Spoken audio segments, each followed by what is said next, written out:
ఆదివారం చర్చికి వచ్చి ₹1000 కానుక వేసి హల్లెలూయా అని గట్టి పాడేస్తే, మళ్ళీ తర్వాత ఇంటికెళ్ళి భార్యతోనూ, ఆఫీస్‌లో కొలీగ్‌తోనూ, అన్నతో గొడవ ఉంటే వెంటనే నీ ఆరాధన దేవుడు అంగీకరిస్తాడు అనుకుంటున్నావా? యేసు నీ పగ, నీ ద్వేషం, నీ కోపం అన్నీ సిలువలో కొట్టి నిన్ను తండ్రితో రికన్సైల్ చేశాడు, సమాధానపరిచాడు. ఇప్పుడు నీ turn.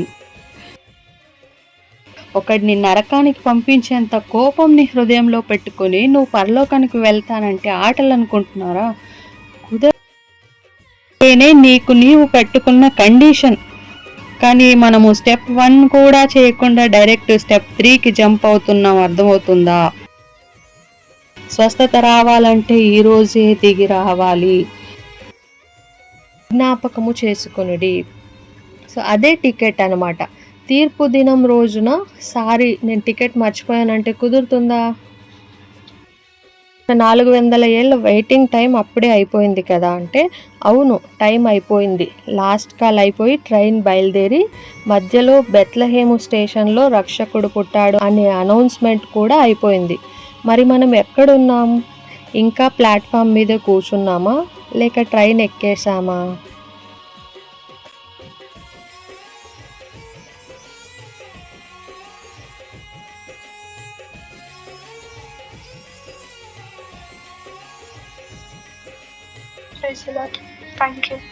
Praise the Lord. Thank you so much. So ఈరోజు మెసేజ్కి ఈ సాంగ్ చాలా యాప్ట్గా ఉంది. Okay, thank you so much. Praise the Lord అండి అందరికీ మరొకసారి. Praise the Lord. So last week ఏం చెప్పుకున్నాము, ఏ అంశం ధ్యానించుకున్నాం, అందులో దేనికోసం మాట్లాడుకున్నాం, ఎవరికైనా గుర్తుందా? నువ్వు తొక్కే దినం వస్తుందని అంశం గురించి ఓకే, అందులో ఇంకా ఏం మాట్లాడుకున్నాం? దేవుడు చేసిన వాగ్దాన దినం గురించి, తర్వాత తొక్కేవారెవరు, విషయం ఎవరిది అని, మన హృదయాన్ని మనం సరి చేసుకోవాలని ఓకే కొన్ని పాయింట్స్ చూసుకున్నాము. Okay, very good. సో ఈరోజు టైటిల్ చూసే వచ్చారు కదా అందరూ, ఫైనల్ పార్ట్ కదా. చెప్పండి ఎవరైనా క్విక్గా, ఈరోజు టాపిక్ ఏంటి మనది? భయంకర దినం రాకముందే. ఈరోజు మీరు ఈ వాక్యం వింటున్నంతసేపు ఒక రైల్వే స్టేషన్లో కూర్చున్నారు, ట్రైన్ ఎక్కడానికి సిద్ధంగా ఉన్నారు అని ఊహించుకొని అదే పాత్రలో లీనం అవ్వండి. ఓకేనా? మీకు ఇప్పుడు ఒక రైల్వే స్టేషన్లో మీరు కూర్చున్నారు కాబట్టి మీకు ఒక అనౌన్స్మెంట్ వినిపిస్తుంది. అటెన్షన్ ప్లీజ్, భయంకరమైన దినము అనే ట్రైన్ బయలుదేరడానికి 400 సంవత్సరాలు మాత్రమే ఉంది. ఇదే లాస్ట్ ట్రైన్. ప్రయాణికులందరూ మోషే ధర్మశాస్త్రం అనే టికెట్ జేబులో పెట్టుకుని రెడీగా ఉండండి. టికెట్ లేని వారిని ట్రైన్ ఎక్కనివ్వరు. ధన్యవాదములు. ఈ అనౌన్స్మెంట్ విన్నారనుకోండి, ఏం చేస్తారు? టికెట్ జేబులో ఉందా లేదా అని చెక్ చేసుకుంటాం కదా. వింటున్నారండి? ఈ అనౌన్స్మెంట్ మనకి వినిపిస్తే చెక్ చేసుకుంటాం కదా. సో లాస్ట్ ట్రైన్ ఇదే అని చెప్పినప్పుడు, సో ఈ అనౌన్స్మెంట్ వచ్చినప్పుడు మనం చెక్ చేసుకుంటాము. దాని గురించే ఈరోజు మాట్లాడుకోబోతున్నాం.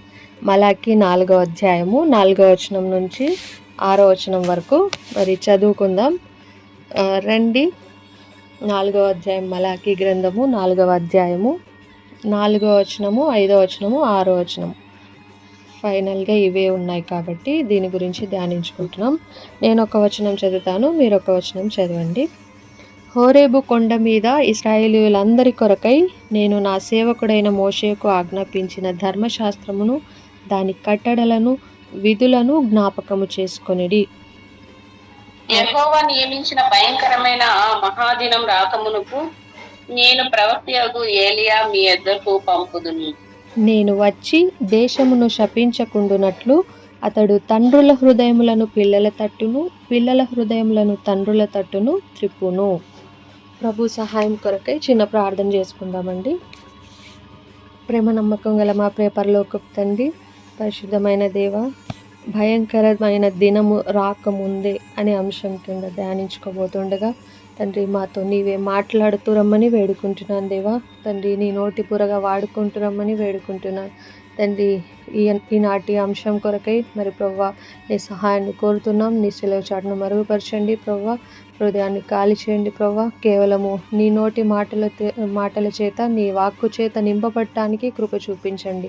నేటి దినాన మాకు ఏది అవసరమో దాన్ని తండ్రి వండి విరిచి వడ్డిస్తూ రమ్మని వేడుకుంటున్నాను దేవా. సహాయం చేయండి మా అందరికీ కూడా తండ్రి. మరి వినగలిగే గ్రహించగలిగే మరి శక్తిని దయచేస్తూ రమ్మని వేడుకుంటున్నాను. ఎక్కడ కూడా టెక్నికల్ ఇష్యూస్ రాకుండా, నెట్వర్క్ ఇష్యూస్ రాకుండా, సాతాను ఎక్కడ డిస్ట్రాక్షన్స్ కలిగించకుండా సహాయం చేస్తూ రమ్మని వేడుకుంటూ ఫైనల్ పార్ట్గా మరి ప్రవ్వా తండ్రి మరి ధ్యానించుకోబోతుండగా మలాకీ గ్రంథం మీద మరి నీవే కృప చూపించండి. గ్రాండ్ టెస్ట్కు మమ్మల్ని అందరినీ కూడా సిద్ధపరుస్తూ రమ్మని వేడుకుంటూ యేసుక్రీస్తు అతి పరిశుద్ధమైన నామం పేరిట స్తుతించి ప్రార్థించి అడిగి వేడుకొని పొందున్నాము తండ్రి. ఆమేన్. ఆమేన్. సో మనకు ఇందాక అనౌన్స్మెంట్ వినిపించింది కదా, అదే లాస్ట్ కాల్ అని. సో 400 years తర్వాత నెక్స్ట్ అనౌన్స్మెంట్ డైరెక్ట్గా బెత్లెహేంలో వస్తుందన్నమాట. రక్షకుడు పుట్టాడు అని. మరి ప్రశ్న ఏంటంటే మన టికెట్ ఎక్కడుంది? జేబులో ఉందా లేక బీరువాలో దుమ్ము పట్టిందా? దేవుడు మలాకీ గ్రంథం నుంచి మత్తయి సువార్త వరకు 400 సంవత్సరాల గ్యాప్ ఇచ్చాడని లాస్ట్ క్లాసెస్లో చూసుకున్నాం కదా. మరి లాస్ట్ కాల్లో చెప్పింది ఏంటి దేవుడు? మోషే ధర్మశాస్త్రము జ్ఞాపకం చేసుకోండి అని ఇక్కడ 4వ అధ్యాయం మలాకీ గ్రంథము 4వ అధ్యాయం 4వ వచనంలో ఉంది కదండి. మోషేకు ఆజ్ఞాపించిన ధర్మశాస్త్రమును దాని కట్టడలను విధులను జ్ఞాపకము చేసుకొనుడి. సో అదే టికెట్ అనమాట. తీర్పు దినం రోజున నేను టికెట్ మర్చిపోయానంటే కుదురుతుందా? టికెట్ మర్చిపోతే ట్రైన్లో ఎక్కడిస్తారా? కుదరదు కదా. సో లాస్ట్ కాల్ అనౌన్స్మెంట్ విన్నావు. ట్రైన్ పేరు భయంకరమైన దినం. వచ్చేలోపు 400 ఏళ్ళ వెయిటింగ్ టైం ఉంది. ఆ టైంలో నీ చేతిలో ఉన్న టికెట్టే ధర్మశాస్త్రం అనమాట. ఇక్కడ మీకు డౌట్ రాలేదా? ఆల్రెడీ 400 years అయిపోయిందిగా అనే డౌట్ వచ్చింది కదా మీకు అందరికీ. సో ఆగండి, మీలో ఎవరైనా లెక్క పెడుతున్నారా? భయంకరమైన దినము ట్రైన్ బయలుదేరడానికి 400 సంవత్సరాలు మాత్రమే ఉంది అని అనౌన్స్ చేశాం కదా. మరి మలాకీ రాసి ఈ గ్రంథాన్ని ఇప్పటికి ఎన్ని సంవత్సరాలు అయింది? దాదాపు 2400+ years అనుకోండి. అంటే ఇక్కడ 400 ఏళ్ళ వెయిటింగ్ టైం అప్పుడే అయిపోయింది కదా అంటే అవును, టైం అయిపోయింది. లాస్ట్ కాల్ అయిపోయి ట్రైన్ బయలుదేరి మధ్యలో బెత్లెహేము స్టేషన్లో రక్షకుడు పుట్టాడు అనే అనౌన్స్మెంట్ కూడా అయిపోయింది. మరి మనం ఎక్కడున్నాం? ఇంకా ప్లాట్ఫామ్ మీద కూర్చున్నామా లేక ట్రైన్ ఎక్కేసామా? అసలు ట్విస్ట్ ఏంటంటే ఆ 400 ఏళ్ళు ఇజ్రాయేలీయులకు ఇచ్చిన టైం, అది మనకు కాదు. కానీ మన ట్రైన్ పేరు యేసు రెండవ రాకడ. దానికి లాస్ట్ కాల్ ఎప్పుడు అంటే ఎవరికి తెలియదు. మత్తయి సువార్త 24వ అధ్యాయం 36వ వచనంలో ఏముంటుందండి? ఆ దినము కానీ ఆ గడియ కానీ తండ్రికి తప్ప ఎవరికి తెలియదంట. అంటే మన పరిస్థితి ఇంకా డేంజర్ అనమాట. వాళ్ళకైనా అట్లీస్ట్ 400 years టైం ఉండింది, మనకి ఎప్పుడైనా రావచ్చు, ఈ క్షణమే రావచ్చు దేవుడు. కాబట్టి మన టికెట్ అంటే మోషే ధర్మశాస్త్రం అంటే దేవుని వాక్యం ఇప్పుడే ఈ క్షణమే జేబులో ఉండాలి, బీరువాలో కాదు. మన బుర్రలో ఉండాలి, మన బతుకులో ఉండాలి. సో మలాకీ గ్రంథము పాత నిబంధనలో చివరి పుస్తకం కదా. మలాకీ గ్రంథం 4వ అధ్యాయము 4 నుంచి 5, 6 వచనాలు అనేవి పాత నిబంధనలో దేవుడు మాట్లాడిన చివరి మాటలు. ఆ తర్వాత దాదాపు 400 సంవత్సరాలు దేవుడు మాట్లాడలేదని మనకు తెలుసు. దీన్నే 400 years ఆఫ్ సైలెన్స్ అంటారు. క్రొత్త నిబంధన మొదలయ్యేది బాప్తిస్మం ఇచ్చు యోహాను పిలుపుతోనే. ఇది ఎందుకు అంత ముఖ్యం అంటే చివరి వార్నింగ్. రైల్వే స్టేషన్లో చివరి రైలు బయలుదేరే ముందు లాస్ట్ కాల్ అని అనౌన్స్ చేస్తారు కదా. ఎవరైనా మిగిలిపోతే ట్రైన్ మిస్ అయిపోతారు. అలాగే దేవుడు పాత నిబంధన ముగిస్తూ ఇస్తున్న లాస్ట్ కాల్ అనమాట ఇది. టైం గ్యాప్ ఏంటి? మలాకీ తర్వాత దేవుడు వెంటనే మాట్లాడలేదు. 400 సంవత్సరాల గ్యాప్ అంటే 4 తరాలు, 4 జనరేషన్స్. మన తాత ముత్తాతల కాలం నుంచి మన వరకు ఎవరూ దేవుని స్వరం వినలేదనుకోండి. అయితే అంత సైలెన్స్ తర్వాత వచ్చే మాట ఎంత సీరియస్గా ఉంటుందో ఆలోచించండి. టాపిక్ ఏంటి? యెహోవా నియమించిన భయంకరమైన మహాదినము అంటే తీర్పు దినము. ఆ దినము 2 రకాలుగా ఉంటుంది. కొందరికి కొలిమిలాగా ఉంటుంది, కొందరికి సూర్యోదయంలాగా నీతి సూర్యుడు ఉదయించినట్టుగా. మరి లాస్ట్ క్లాస్లో చూసుకున్నాం కదా ఇది. మరి మనం ఏ గ్రూప్లో ఉంటామో ఇప్పుడే డిసైడ్ చేసుకోవాలన్నమాట. అంటే దేవుడు చెప్పేది ఏంటంటే, నేను 400 సంవత్సరాలు మాట్లాడను, కానీ మళ్ళీ మాట్లాడేలోపు మీరు 3 పనులు చేయాల్సి ఉంటుంది, లేకపోతే నేను వచ్చేసరికి లేట్ అయిపోతుందని చెప్తున్నారు. భయంకరమైన మహాదినము వస్తుంది, దానికంటే ముందు 3 స్టేషన్లు దాటాలన్నమాట. ఆ 3 పనులే 3 స్టేషన్లు. మనం 3 మెయిన్ పాయింట్స్, ప్రతి వీక్ కూడా మనం 3 మెయిన్ పాయింట్స్ చూసుకుంటాం కదా.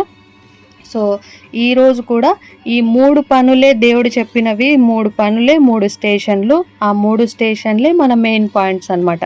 3 R's, ఆర్ లెటర్తో స్టార్ట్ అయ్యేవి 3.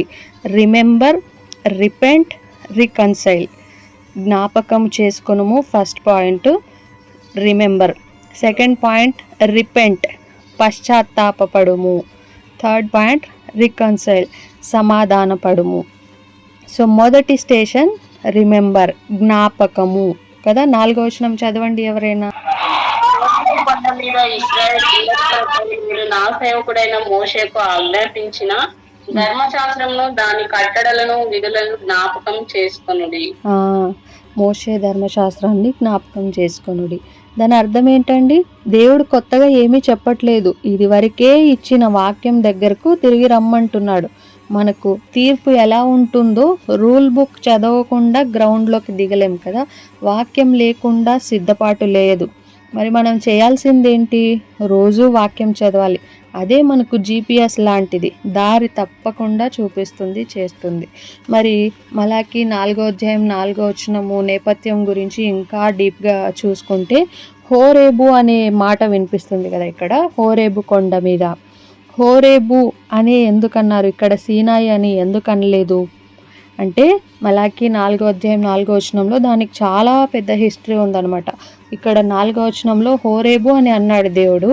హోరేబు, సీనాయి ఒకటే కొండకు 2 పేర్లు అనమాట.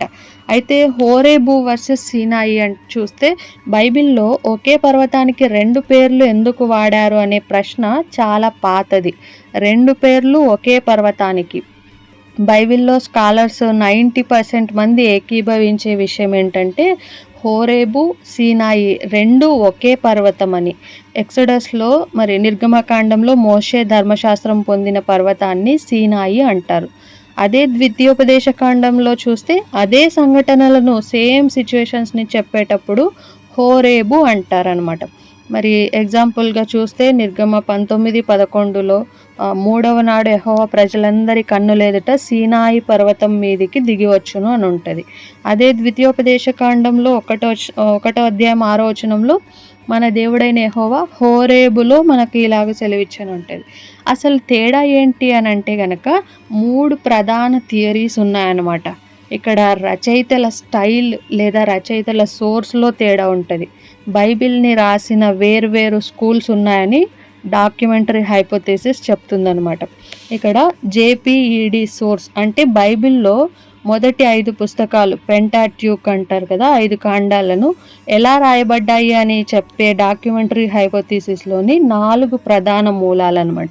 అసలు ఈ థియరీ ఎందుకు వచ్చింది అంటే, ఆదికాండం నుంచి ద్వితీయోపదేశకాండం వరకు చదివితే ఒకే కథ 2 సార్లు వేరువేరు పేర్లతో వేరువేరు స్టైల్లో కనిపిస్తుంది అనమాట. ఉదాహరణకు సృష్టి కథ 2 సార్లు కనిపిస్తుంది, జలప్రలయము కథలో వివరాలు తేడా, దేవునికి యెహోవా అని ఒక చోట, ఎలోహిం అని ఇంకో చోట కనిపిస్తుంది. దీన్ని బట్టి 1800లలో అప్పట్లో స్కాలర్స్, ముఖ్యంగా జూలియస్ వెల్ హాసన్ అనే ఒక స్కాలర్ ఏం చెప్పాడంటే, ఒకే మోషే రాయలేదు ఈ పెంటాట్యూక్ని, ఈ 5 కాండాల్ని ఒకే మోషే రాయలేదు, 4 వేర్వేరు గ్రూపులు రాసిన డాక్యుమెంట్స్ తర్వాత ఇవన్నీ కలిపితే అది కాండాలుగా అయ్యాయని చెప్పారనమాట. అసలు ఈ JEPD అంటే ఏంటి? సోర్స్ పూర్తి పేరు, కాలము, ప్రత్యేకతలు, ఉదాహరణలు చూసుకుంటే, J స్టాండ్స్ ఫర్ జాహ్విస్ట్ లేదా యాహ్విస్ట్. క్రీస్తు పూర్వము 950 నుంచి 850 మధ్యలో యూదా రాజ్యము దేవునికి యెహోవా అంటారనమాట. దేవుడు మనుషులతో అప్పుడు డైరెక్ట్గా మాట్లాడతాడు, నడుస్తాడు. కథలు బాగా నాటకీయంగా మానవ స్వభావంతో ఉంటాయన్నమాట. ఆదికాండంలో చూస్తే 2వ అధ్యాయంలో 4వ వచనం నుంచి 25వ వచనం వరకు సెకండ్ సృష్టి కథ మొదలవుతుంది. అంటే హవ్వను చేయటం అనమాట. అది సెకండ్ క్రియేషన్ అని చెప్తారు. మరి ఈ స్టాండ్స్ ఫర్ ఎలోహిస్ట్ జేఈపిడి సోర్స్ నుంచి చూసుకున్నాము కదా. జే అంటే జాహ్విస్ట్, ఈ అంటే ఎలోహిస్ట్. ఇది క్రీస్తు పూర్వం 850 నుంచి 750 మధ్య కాలంలో. మరి ఇజ్రాయెల్ రాజ్యము దేవునికి ఎలోహిం అంటారు. దేవుడు కలల్లో దూతల ద్వారా మాట్లాడతాడు అని చెప్పేసి ఇక్కడ ఈ థియరీలో చెప్తారు. మోషేకి ఎక్కువ ప్రాముఖ్యత హోరేబు పేరు వాడతారు. ఆదికాండం 20 అధ్యాయం 1 నుంచి 17వ వచనంలో చూస్తే మరి అబ్రహాము అబీమెలెకు గురించి కనపడుతుంది. మరి నిర్గమకాండం 1వ వచనంలో చూస్తే హోరేబు కనిపిస్తుంది. మరి next P stands for priestly అంటారు. ప్రీస్ట్లీ క్రీస్తు పూర్వం 600 నుంచి 500 మధ్య కాలంలో జరిగినది. బబులోను చెర యాజక వర్గం రాసింది పీ సోర్స్ అనమాట. వంశావళులు, కొలతలు, తేదీలు, ఇంకా ఆచారాలు, బలులు, గుడారపు వివరాలు ఎక్కువగా ఇందులో ఉంటాయన్నమాట. దేవుడు మహిమ గలవాడు అని దూరంగా ఉంటాడు దేవుడు అనేది సీనాయి పేరు వాడతారు అని రాయబడింది ఈ పీ సోర్స్లో, ప్రీస్ట్లీ అనే సోర్స్లో, డాక్యుమెంటరీలో. మరి ఆదికాండము 1వ అధ్యాయం 1వ వచనం నుంచి 2వ అధ్యాయం 3వ వచనం వరకు మొదటి సృష్టికత ఉంటుంది. మరి నిర్గమకాండం 25 నుంచి 40 అధ్యాయాలలో గుడారపు డీటెయిల్స్ అన్నీ ఉంటాయన్నమాట. మరి డి స్టాండ్స్ ఫర్ డ్యూటరానమిస్ట్. క్రీస్తు పూర్వం 650 నుంచి 600 మధ్యకాలంలో మరి యోషియా కాలము ద్వితీయోపదేశకాండం మొత్తం ఉంటుంది అనమాట. ఒకే దేవుడు, ఒకే దేవాలయము, ఒకే నిబంధన అనే థీమ్. ఉపన్యాసం స్టైల్ హోరేబు మాత్రమే వాడతారనమాట. ఉపన్యాసం స్టైల్లో ఇది వాళ్ళ స్టైల్. ఇందులో చట్టాలు వివరిస్తారు. ద్వితీయోపదేశకాండం 5వ అధ్యాయంలో 1 నుంచి 21 వచనాల్లో చూస్తే 10 ఆజ్ఞలను, నిర్గమకాండంలో ఆల్రెడీ చెప్పిన ఆజ్ఞలను మళ్ళీ రిపీట్ చేస్తారు కదా. మరి జేపీ సోర్స్, ఈడి సోర్స్ అని ఎందుకు అంటారంటే కొన్నిసార్లు జే సోర్సు ప్లస్ పి సోర్సు కలిపిన భాగాలు అండ్ ఈ సోర్సు డి సోర్స్ కలిపిన భాగాలు ఒకే దగ్గర కనిపిస్తాయి అన్నమాట. జే సోర్స్కు పి సోర్స్ వాళ్ళు యాజకపరమైన వివరాలు, తేదీలు యాడ్ చేశారు. ఫర్ ఎగ్జాంపుల్ జలప్రళయము కథలో జే భాగము ప్లస్ పి భాగము 2 కలిసి ఉంటాయి అన్నమాట. అదే ఈ ప్లస్ డి, ఈడి సోర్స్ అంటారు. ఈ సోర్స్లో ఉత్తర రాజ్యం స్టైల్ ఉంటుంది. డి సోర్స్ దాన్ని మరింతగా డెవలప్ చేసింది అనమాట. 2 హోరేబు అంటే మరి నిబంధనకు ప్రాముఖ్యత ఇస్తాయి ఈడి సోర్స్లో. సో హోరేబు వర్సెస్ సీనాయి దీనికి లింక్ ఏంటి అంటే ఈ సోర్సు ఈడి సోర్స్ అంటే హోరేబు అంటాయి, జేపీ సోర్స్ అంటే సీనాయి అంటాయి. అందుకే ద్వితీయోపదేశకాండము డి సోర్స్లో ఉంది కాబట్టి అందులో హోరేబు తప్ప సీనాయి అనే పదమే ఉండదనమాట. అదే నిర్గమకాండంలో చూస్తే పీజే సోర్సెస్ ఎక్కువగా ఉంటాయి కాబట్టి సీనాయి అని మాత్రమే కనిపిస్తుంది.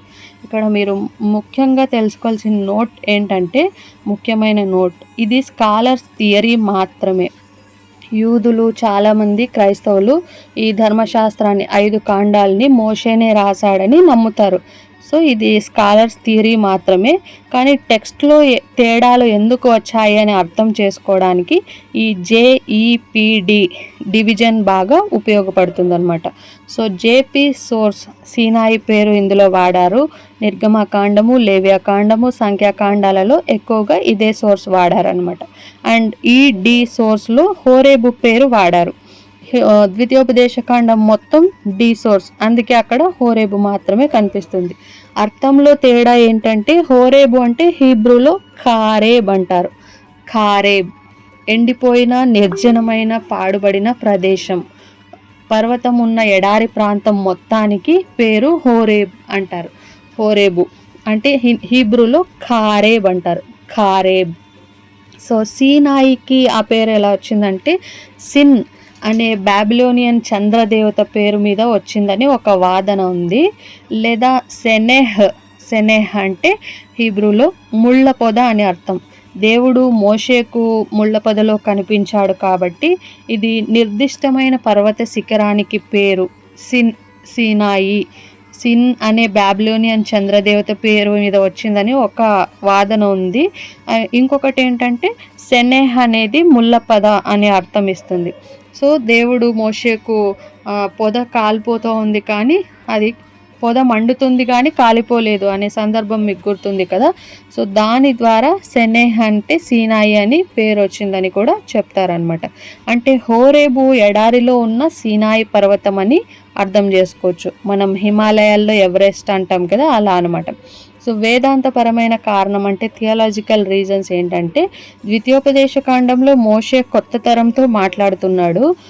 40 years క్రితం జరిగిన భయంకరమైన సీనాయి అనుభవము, ఉరుములు మెరుపులు పర్వతం కాలడము కంటే దేవునితో చేసుకున్న నిబంధననే ముఖ్యము అని చెప్పేసి, హోరేబు అంటే నిబంధన పర్వతం అనే అర్థం వస్తుంది. కాబట్టి ద్వితీయోపదేశకాండం 4వ అధ్యాయం 10వ వచనంలో కానీ, 5వ అధ్యాయం 2వ వచనంలో కానీ, 9వ అధ్యాయం 8వ వచనంలో కానీ చూస్తే అన్ని చోట్ల హోరేబులో నిబంధన అనే ప్రస్తావన వస్తుందన్నమాట.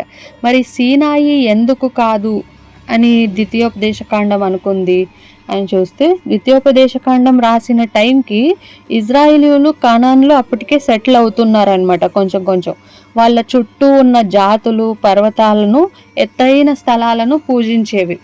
సీనాయి పర్వతం అంటే అక్కడ ఒక ఫిజికల్ లొకేషన్కి ఎక్కువ ప్రాముఖ్యత ఇచ్చినట్టు అవుతుంది. సో హోరేబు అని అనడం ద్వారా ఫోకస్ అంతా కూడా లొకేషన్ నుండి ఈవెంట్ మీదకి అంటే దేవునితో చేసిన నిబంధన మీదకి షిఫ్ట్ అవుతుందన్నమాట. విగ్రహారాధన రాకుండా జాగ్రత్త పడ్డాం అనమాట. సింపుల్గా చెప్పాలంటే సీనాయి హోరేబు పర్వతం పేరు, భౌగోళిక ప్రాంతం పేరు. కాబట్టి సీనాయి ఎందుకు కాదు అంటే తప్పు అని కాదు, ద్వితీయోపదేశకాండం ఉద్దేశం వేరు. కొత్త తరానికి నిబంధన గుర్తు చేయాలి, పర్వతాన్ని పూజించేలా చేయకూడదు. సీనాయి అంటే పర్వతాన్ని పూజించినట్టు అవుతుంది.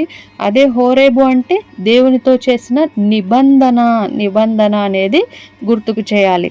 కాబట్టి హోరేబు అనే పదము ఇక్కడ మలాకి గ్రంథంలో చూస్ చేసుకున్నాడు అనమాట దేవుడు. కానీ హోరేబు అనే పదం వాడడానికి రీజన్ ఉందండి. సీనాయి అంటే ధర్మశాస్త్రం ఇచ్చిన ప్లేస్. సీనాయి 10 ఆజ్ఞలు ఇచ్చాడు కదా దేవుడు సీనాయి పర్వతం మీద. మరి హోరేబు అంటే దేవుడు మోషేతో ముఖాముఖిగా మాట్లాడిన ప్లేస్.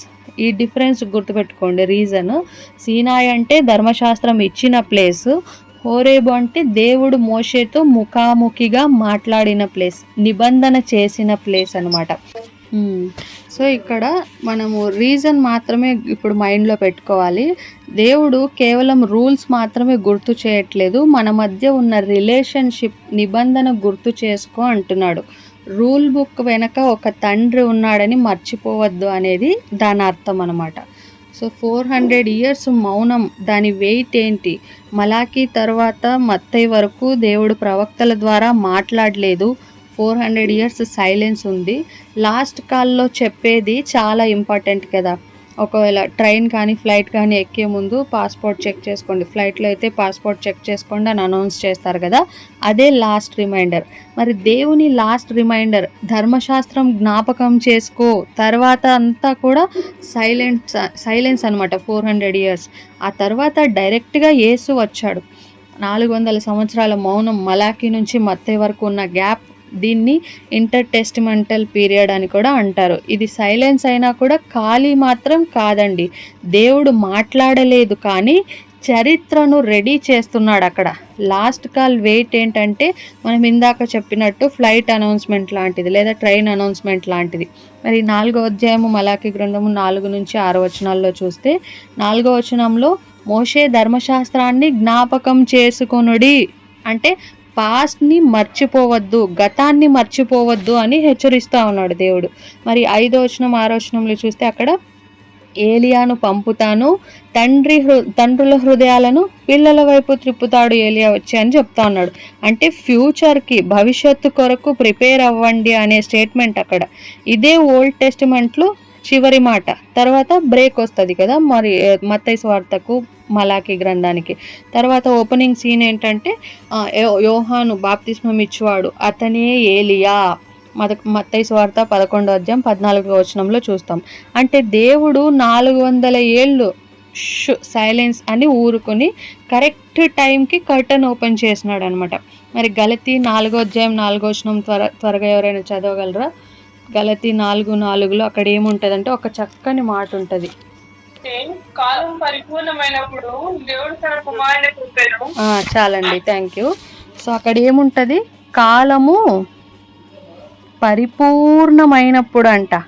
కాలం కొంచెం అయిపోయినప్పుడు కాదు, కాలము పరిపూర్ణమైనప్పుడు అంట. అందుకే అంతవరకు దేవుడు బ్యాక్గ్రౌండ్లో ఈ 400 years చరిత్ర సృష్టిస్తూ ఉన్నాడు, క్రియేట్ చేస్తూ ఉన్నాడు అనమాట, సిద్ధపరుస్తూ ఉన్నాడు. సో కాలము ఏంటంట, ఇంకోసారి చదవండి. అయితే కాలం పరిపూర్ణమైనప్పుడు దేవుడు తన కుమారుని పంపెను. కాలము పరిపూర్ణమైనప్పుడు దేవుడు తన కుమారుని పంపినవంట.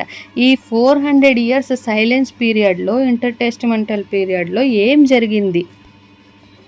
ఏం జరిగిందంటే 3 levelsలో ప్రిపరేషన్ జరిగిందంట. 3 levelsలో ఏంటంటే రాజకీయంగా రోడ్డు వేశారు. రాజకీయంగా అంటే పర్షియన్స్, గ్రీకులు, ఈజిప్టు టోలెమీలు, సిరియా సెల్యూసిడ్లు, మక్కబీయులు, రోమన్లు, వీళ్ళందరూ కూడా ఒక రాజకీయంగా రోడ్డు వేశారనమాట. అది ఎలా అంటే చూద్దాం. అలెగ్జాండర్ వల్ల గ్రీక్ భాష ప్రపంచ భాష అయిందనమాట. రోమన్లు రోడ్డు వేశారు. మనకు ఇంగ్లీష్లో ఒక ప్రావర్బ్ కూడా ఉంది కదా, all roads leads to Rome అని. రోమ్కి అన్ని దారులు కలుస్తాయన్నారు. సువార్త త్వరగా పాకడానికి రోడ్ వేశారనమాట.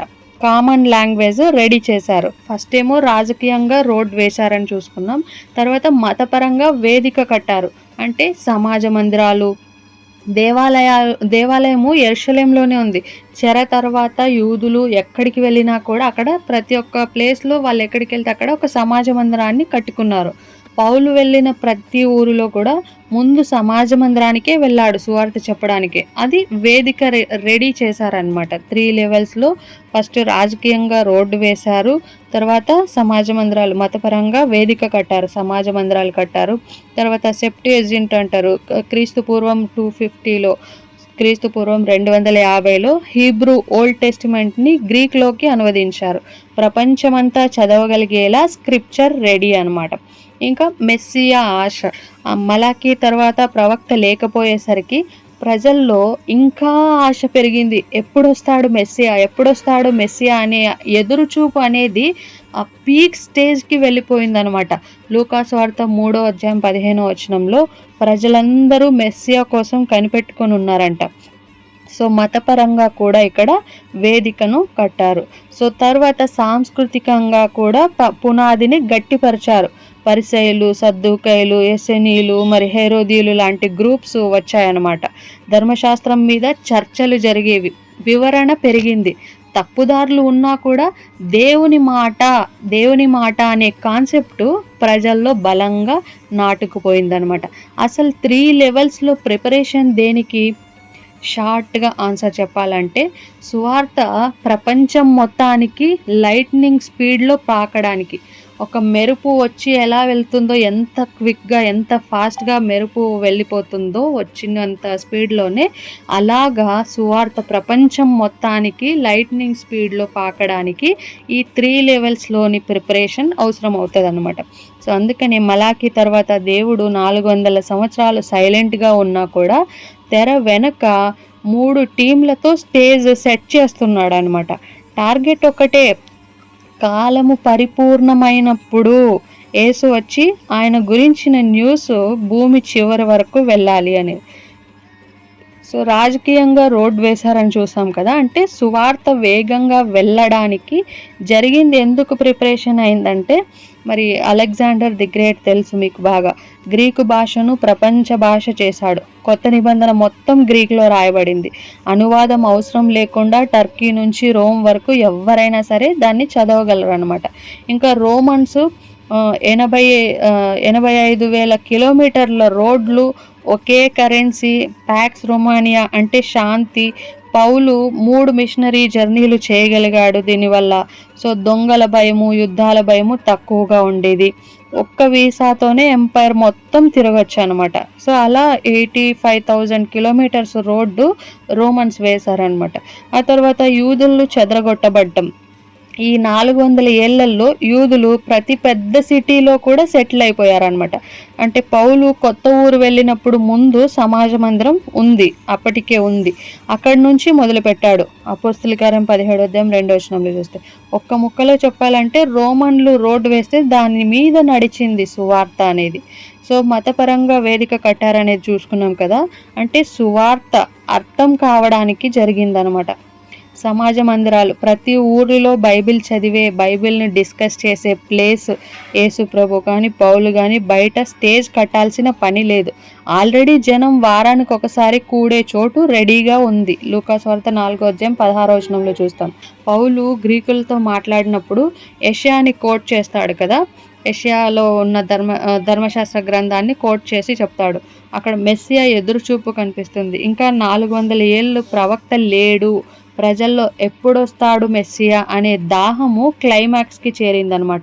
యోహాను దేవుని రాజ్యం సమీపించింది అనగానే వేల మంది యోర్దాన్ నదికి పరిగెత్తుతారు కదా.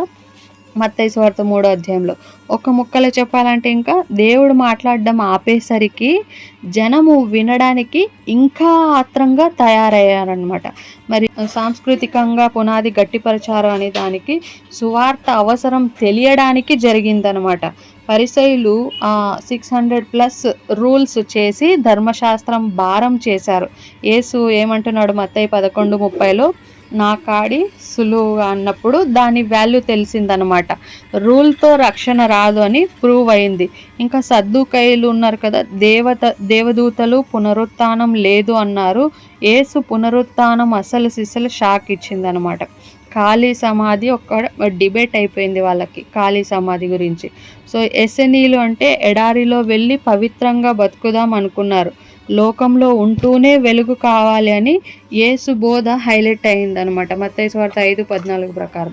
ఒక్క ముక్కలో చెప్పాలి ఈ వాక్యాన్ని అంటే మతం మనిషిని రక్షించలేదు అని ఈ 400 ఏళ్ళు ట్రై చేసి ప్రూవ్ చేశారనమాట. సొల్యూషన్ కావాలి అనే పాయింట్కి సమాజం వచ్చింది. సో అన్నీ కలిపితే దేవుడు ఒక గ్రాండ్ ఎంట్రీ ప్లాన్ చేశాడనమాట. రోడ్డు ఉంది త్వరగా వెళ్ళడానికి, లాంగ్వేజ్ ఉంది అందరికీ అర్థం కావడానికి, సమాజ మందిరం ఉంది మైక్ అవసరం లేకుండా మాట్లాడడానికి, ఆశ ఉంది జనం వినడానికి రెడీగా ఉన్నారు, ఫెయిల్యూర్ కూడా ఉంది మాకు రక్షకుడు కావాలి అని ఒప్పుకోవడానికి. ఇదంతా యాదృచ్ఛికం కాదండి. గలతీ 4:4 ప్రకారం కాలము పరిపూర్ణమైనప్పుడు, కాలం సంపూర్ణమైనప్పుడు అంటే టైము, ప్లేస్, కల్చర్, లాంగ్వేజ్ అన్నీ కూడా 100% సెట్ అయ్యాకే యేసు దిగాడు. 400 ఏళ్ళ సైలెన్స్ అంటే దేవుడు నిద్రపోతలేదు వెనకాల బ్యాక్ స్టేజ్లో కూర్చొని. అక్కడ బ్యాక్ స్టేజ్లో ప్రపంచాన్ని రన్వే చేస్తున్నాడు. కాలం పరిపూర్ణమైనప్పుడు కర్టన్ ఎత్తగానే హీరోయిక్ ఎంట్రీ ఇచ్చాడనమాట. ఇప్పుడు చెప్పండి, ఈ 3 లెవెల్స్లో ఏది మనకు మైండ్ బ్లోయింగ్గా అనిపిస్తుంది? బేస్మెంట్ లేకుండా బిల్డింగ్ ఎందుకు కట్టలేము? యేసు వచ్చి ఊరికే నేను దేవుణ్ణి అంటే ఎవరు నమ్మరు. ఆయన ప్రతి మాట, ప్రతి పని ఓల్డ్ టెస్టిమెంట్ని కోట్ చేస్తూనే ఉంది. యేసు చేసింది ఓల్డ్ టెస్టిమెంట్ బేస్మెంట్ అనమాట. నేను గొర్రెల కాపరిని అని చెప్పి యోహాను సువార్త 10:11 కీర్తన 23 చూస్తాం కదా, యెహోవా నా కాపరి అని. అదేవిధంగా యెహెజ్కేలు 34 కూడా చూస్తాం. మరి సిలువలో నా దేవా నన్నెందుకు చేయి విడిచితివి అనేది కీర్తనలో ఓల్డ్ టెస్టిమెంట్లో కూడా చూస్తాం. 22:1 ధర్మశాస్త్రాన్ని కొట్టివేయటానికి రాలేదు కానీ నెరవేర్చడానికి వచ్చానని మొత్తం ధర్మశాస్త్రాన్ని గురించి మత్తయి సువార్త 5:17 చెప్తారు. మరి రొట్టెలు విరవడము, పస్కా పండుగ ఇవన్నీ కూడా ఎక్కడి నుంచి వచ్చాయి? ఓల్డ్ టెస్టిమెంట్ నుంచే. నిర్గమకాండం 12 నుంచి. మలాకీలో ధర్మశాస్త్రాన్ని జ్ఞాపకం చేసుకోండి అని ఎందుకన్నాడంటే 400 ఏళ్ళ తర్వాత వచ్చేవాడిని గుర్తుపట్టాలంటే ఆ ధర్మశాస్త్రమే మనకు ఒక కేటలాగ్ లాగా అనమాట. సో సో ఉదాహరణకి మనము ఒక అమెజాన్లో ఫోన్ ఆర్డర్ చేసామనుకోండి, డెలివరీ బాయ్ వచ్చినప్పుడు ఓటీపీ బాక్స్ మీద మోడల్ నెంబరు కలర్ చెక్ చేస్తాం కదా, ఓటీపీ చెప్తాం. లేకపోతే రాంగ్ ప్రోడక్ట్ తీసుకునే ఛాన్స్ ఉంది కదా. ఇజ్రాయేలీలకు ఓల్డ్ టెస్టిమెంట్ అనేది మెస్సియా యొక్క చెక్ లిస్ట్ అనమాట. యేసు ఆ చెక్ లిస్ట్లో 100% టిక్ కొట్టేశాడు అనమాట. మరి సైలెన్స్ కూడా ఒక పెద్ద మెసేజ్. ఒక దేవుడు 400 ఏళ్ళు మాట్లాడలేదు అంటే నేను లేను అని కాదు. టీచరు ఎగ్జామ్కి ముందు సైలెంట్గా ఉంటాడు కదా, పిల్లలు ఎగ్జామ్ రాసేటప్పుడు టీచర్ సైలెంట్గా ఉంటాడు, అప్పుడేం లెసన్ చెప్పడు. ఎందుకంటే అప్పటికే సిలబస్ మొత్తం చెప్పేశాడు, ఇక చదవాల్సింది స్టూడెంట్ కదా. మరి మలాకి 3వ అధ్యాయం 4వ వచనంలో అక్కడ నాకు ముందుగా మార్గం సిద్ధపరచుటకై నేను నా దూతను పంపుచున్నాను అంటాడు కదా. మరి నా దూతను పంపుతాను అంటే తర్వాత ప్రభువు వస్తాడు, అందుకనే ముందు దూతను పంపుతున్నాడు. ఆ దూత ఎవరు అంటే యోహాను, ప్రభువు యేసు. సో మధ్యలో గ్యాప్ ఉంది, ఈ దూతకి ప్రభువుకి మధ్యలో గ్యాప్ ఉంది. ఆ గ్యాప్లో ప్రజలు ధర్మశాస్త్రం చదివి ప్రార్థించి ఎదురు చూడాలి, కానీ వాళ్ళు రూల్స్తో కట్టేశారు. అందుకే యేసు వచ్చినప్పుడు పరిసయ్యులు ఆయన్ని గుర్తుపట్టలేదు. బేస్మెంట్ ఉంది కానీ దాని మీద తప్పుడు బిల్డింగ్ కట్టారనమాట. అంటే సారాంశం ఏంటంటే ఇప్పుడు చెప్పుకున్నది 400 ఏళ్ళ మౌనం అంటే దేవుని టైమర్ పెట్టాను రెడీగా ఉండండి అనే వార్నింగ్ పీరియడ్ అనమాట. లాస్ట్ కాల్ మలాకి, నెక్స్ట్ అనౌన్స్మెంట్ డైరెక్ట్గా బెత్లహేంలో ఏంజల్స్ నుంచి కదా, దేవదూతల నుంచి రక్షకుడు పుట్టాడు అని. ఇప్పుడు మీకు న్యూ టెస్టిమెంట్ చదివినప్పుడు ప్రతి పేజ్లో ఓల్డ్ టెస్టిమెంట్ ఇకో వినిపిస్తుంది అనమాట. అదే ఈ సైలెన్స్ యొక్క వెయిట్. అంటే ఈ యేసు రాకకు ప్రిపేర్ అవ్వాలంటే ఓల్డ్ టెస్టిమెంట్ పాత నిబంధన ఫౌండేషన్ అనేది ఖచ్చితంగా కావాలి. బేస్మెంట్ లేకుండా బిల్డింగ్ కట్టలేము. అందుకనే ప్రభు అంటున్నాడు, మోషే ధర్మశాస్త్రాన్ని జ్ఞాపకము చేసుకొనుడి. హీబ్రూలో అర్థం ఏంటంటే, తెలుగులో జ్ఞాపకం అంటే జస్ట్ గుర్తు తెచ్చుకోవడం అని మాత్రమే పదం అర్థం వస్తుంది, కానీ హీబ్రూ పదంలో జకార్ అంటే గుర్తు తెచ్చుకుని యాక్షన్ తీసుకోవడం అనమాట. జ్ఞాపకం చేసుకోవడం అంటే జస్ట్ గుర్తు తెచ్చుకోండి అని చెప్పట్లా, గుర్తు తెచ్చుకొని దాన్ని ఆచరణలో పెట్టాలంట. అదే హీబ్రూలో జకార్ అంటారు. Jacquard, ZAKAR, jacquard. Hebrew word jacquard అంటే గుర్తు తెచ్చుకుని యాక్షన్ తీసుకోవడం అనమాట. ఒక్క పాయింట్లో మలాకి 4:4లో అంటే గుర్తుపెట్టుకుని రెడీగా ఉండండి, నెక్స్ట్ సీన్ మెస్సియా వస్తున్నాడు అనేది. జ్ఞాపకము చేసుకొనుడి అంటే తల నుండి కాళ్లకు. హీబ్రూ జకార్ అంటే ఊరికే గుర్తు తెచ్చుకోవడం కాదు, గుర్తు తెచ్చుకొని యాక్షన్ తీసుకోవడం అన్నాం కదా. మరి ఆదికాండం 8వ అధ్యాయం 1లో దేవుడు నోవాహును జ్ఞాపకం చేసుకున్నాడు అంటే వరద ఆపేశాడు. అలాగే మలాకి 4వ అధ్యాయం 4వ వచనంలో మోషే ధర్మశాస్త్రం జ్ఞాపకం చేసుకోండి అంటే చదవండి, ధర్మశాస్త్రాన్ని చదవండి, ధర్మశాస్త్రం ప్రకారం బ్రతకండి, ట్రాన్స్ఫార్మ్ అవ్వండి. ఇన్ఫర్మేషన్ కాదు, ట్రాన్స్ఫర్మేషన్ కావాలని ప్రభు చెప్తా ఉన్నాడు. ఫుల్ సిలబస్ ఇచ్చాడు, ఇక్కడ కన్ఫ్యూజన్ ఏం లేదు. దేవుడు 3 క్లియర్ కేటగిరీలు ఇచ్చాడు. ధర్మశాస్త్రము తోరా అంటే ఏం చేయాలి, 10 ఆజ్ఞలు లాంటి జనరల్ రూల్స్ అన్నమాట. తర్వాత కట్టడలు ఎలా చేయాలి, పండుగలు, బలులు, ఆరాధన యొక్క డీటెయిల్స్ అనమాట. విధులు, జడ్జ్మెంట్స్, తప్పు చేస్తే ఏమవుతుంది అనేవి, శిక్ష, తీర్పులు, గొడవలు ఎలా తీర్చాలి. అంటే దేవుడు పాస్ అవ్వాలంటే ఇది సిలబస్, ఇది ఎగ్జామ్ ప్యాటర్న్, ఫెయిల్ అయితే ఇది పనిష్మెంట్ అని పక్కాగా చెప్పేశాడు. ఇప్పుడు మనకి లింక్ ఏంటి అంటే యేసు మత్తయి సువార్తలో 5వ అధ్యాయం 17వ వచనంలో ధర్మశాస్త్రం కొట్టివేయ రాలేదు, నెరవేర్చవచ్చానని చెప్తాడు కదా. కాబట్టి 4వ అధ్యాయం 4వ వచనంలో మనతో చెప్పేది ఏంటంటే దేవుడు ఎవరో, ఆయన హోలీనెస్ ఏంటో, నీతి అంటే ఏంటో మర్చిపోవద్దు. ఆ ఫౌండేషన్ ఓల్డ్ టెస్టిమెంట్లో ఉంది. ఒక్క మాటలో చెప్పాలంటే మలాకి 4:4లో పాత నిబంధనకు ఫుల్ స్టాప్ కాదు, కొత్త నిబంధన కామ, కొత్త నిబంధనకు కామ అని.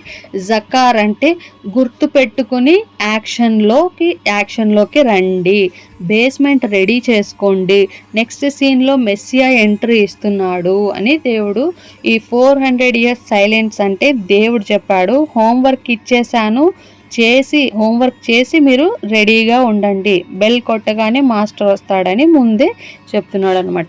మరి దేవుని క్యారెక్టర్, హోలీనెస్, నీతి అనే ఫౌండేషన్ని మర్చిపోవద్దు. అది ఓల్డ్ టెస్టిమెంట్లో చాలా క్లియర్గా ఉంది. 4వ అధ్యాయం 4వ వచనం అనేది పాత నిబంధనకు ఫుల్ స్టాప్ కానే కాదు, కొత్త నిబంధనకు జస్ట్ కామా అనమాట ఈ 4వ వచనం. ఇది గుర్తుపెట్టుకొని రెడీగా ఉండండి, జ్ఞాపకం చేసుకోండి, నెక్స్ట్ సీన్లో మెస్సియా వస్తున్నాడని దేవుడు చెప్తూ ఉన్నాడు. సో ఇది మొత్తము ఫస్ట్ స్టేషన్ రిమెంబర్ గురించి, జ్ఞాపకం చేసుకొనుడి అనే మాట గురించి. సో భయంకర దినం రాకముందు అనే అంశంలో మనము సిద్ధపడాలి. రెండో స్టేషన్ రానే వచ్చింది, అదే రిపెంటెన్స్ అని చూసుకున్నాం కదా. రెండో స్టేషను రిపెంటెన్స్ అంటే పశ్చాత్తాపం. 5వ వచనంలో యెహోవా నియమించిన భయంకరమైన ఆ మహాదినము రాకమునుపు నేను ఎవరిని పంపిస్తున్నాను అంటున్నాడు అక్కడ, ఏలియాను మీ యొద్దకు పంపుదును. ఆ దినము రాకమునుపు ఏలియాను పంపుదును అంటే అర్థం ఏంటంటే దేవుడు కొట్టక ముందే పిలుస్తాడు. ఏలియా అంటే బాప్తిస్మం ఇచ్చి యోహాను క్రొత్త నిబంధనలో చూస్తే ఆయన మెసేజ్ ఒక్కటే, మారు మనసు పొందండి ఆయన మెసేజ్, బాప్తిస్మం ఇచ్చే యోహాను మెసేజ్ కదా. మనకు ఈరోజు సంఘము, వాక్యము, మందలింపు అన్నీ కూడా ఏలియా స్వరాలే.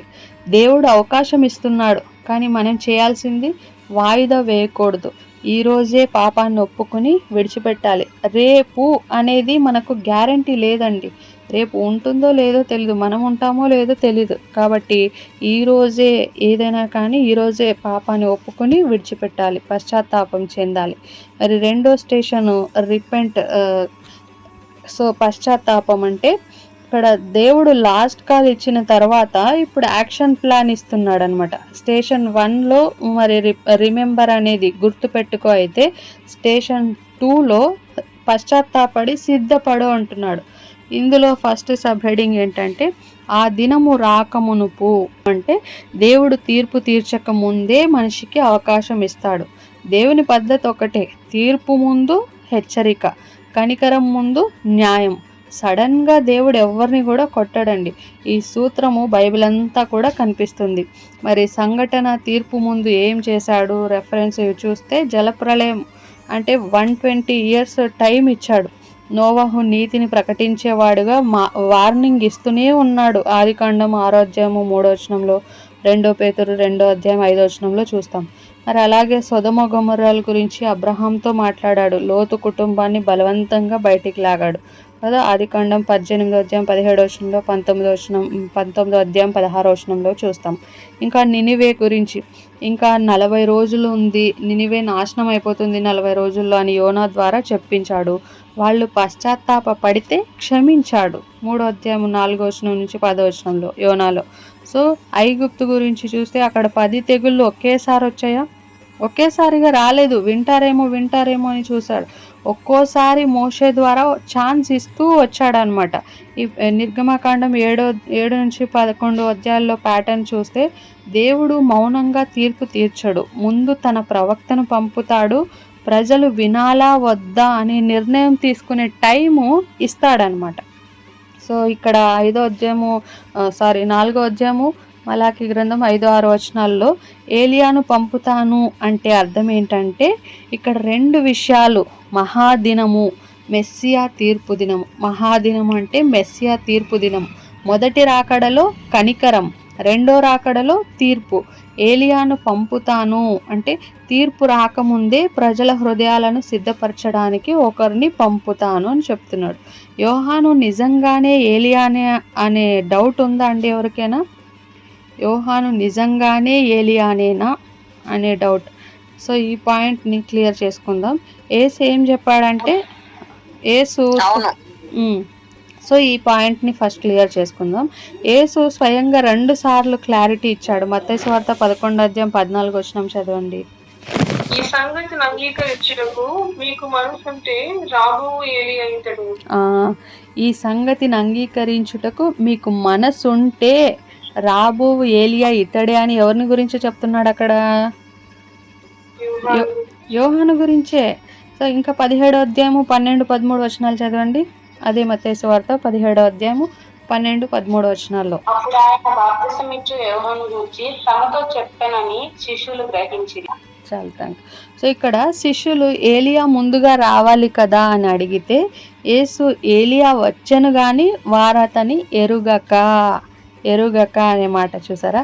దట్ ఏలియా is come already and they knew him not అన్నాడు. తర్వాత వచనంలో చూస్తే ఆయన బాప్తిస్మం ఇచ్చే యోహాను గురించి చెప్పాడని శిష్యులు గ్రహిస్తారు. లేట్గా రియలైజ్ అయ్యారనమాట. అంటే యేసు లెక్కలో యోహానే ఏలియా. మలాకి 4వ అధ్యాయం 5వ వచనంలోని ఈ ఏలియా ఎవరు అంటే ఈ యోహానే, బాప్తిస్మం ఇచ్చి యోహాను గురించే చెప్పాడనమాట. వారు ఎరుగక అనే మాట ఇక్కడ చూసుకున్నాం కదా.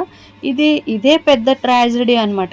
ఏలియా వచ్చాడు, వాళ్ళ ముందే అరిచాడు, సువార్త ప్రకటించాడు, దేవుడు రాబోతున్నాడు, కాలం సంపూర్ణమైన సిద్ధపడండి అని ప్రకటిస్తూనే ఉన్నాడు, బాప్తిస్మాలు ఇచ్చాడు. కానీ దే న్యూ హిమ్ నాట్, వాళ్ళు ఎరుగక. ఎందుకు? వాళ్ళు వాళ్ళ తలలో ఒక పిక్చర్ ఫిక్స్ చేసుకున్నారనమాట. ఏలియా అగ్నిరథం మీద దిగాలి అని. దేవుడు వేరే పద్ధతిలో పంపిస్తే మిస్ అయిపోయారు. ఏలియా అంటే అగ్నిరథం మీదే దిగాలి, అలా వస్తేనే ఏలియాని మేము నమ్ముతామనే ఒక పిక్చర్ని వాళ్ళ మైండ్లో ఫిక్స్ చేసేసుకున్నారనమాట. ఇదే ఆ దినముకి కూడా వర్తిస్తుంది. ఆ దినము అని చూస్తాం కదా ఇక్కడ మలాకీలో. రెండో రాకడ ముందు కూడా దేవుడు ఏలియా వాయిస్ పంపుతాడంట. కానీ మనము మన పద్ధతిలోనే దేవుడు పని చేయాలనుకుంటే మనం కూడా ఎరుగక ఉండిపోయే డేంజర్ ఉందన్నమాట. మరి యోహాను నేను ఏలియాను కాను అని ఎందుకన్నాడు? యోహాను 1వ అధ్యాయం 21వ వచనంలో చూస్తే అక్కడ నేను ఏలియాను కానని యోహానే చెప్తాడు. మరి యూదులు యోహాను అడిగారు, నీవు ఏలియావా అంటే అతను కాను అన్నాడు. అంటే అతడు అబద్ధం చెప్పినట్ట, లేదా దేవుడే అబద్ధం చెప్పాడా? నో. ఇక్కడ రెండు తేడా ఏంటంటే యూదులు అనుకున్న ఏలియా దేవుడు పంపిన ఏలియాను గురించి మనకు అర్థమైతే క్లారిటీ ఉంటుంది. ఏలియా శరీరంతో రథంతో తిరిగి రావాలి అని అనుకున్నారు. కానీ ఏలియా ఆత్మతో శక్తితో ఇంకొకడు రావాలి. లూకాసు వార్త 1వ అధ్యాయం 17వ వచనంలో లిటరల్గా అదే మనిషి, అదే పరిచర్య, అదే బోల్డ్నెస్, అదే హృదయాలను తిప్పే పని. యోహాను మరి నేను పాత నిబంధన ఏలియాను కాదు అని నిజమే చెప్పాడు.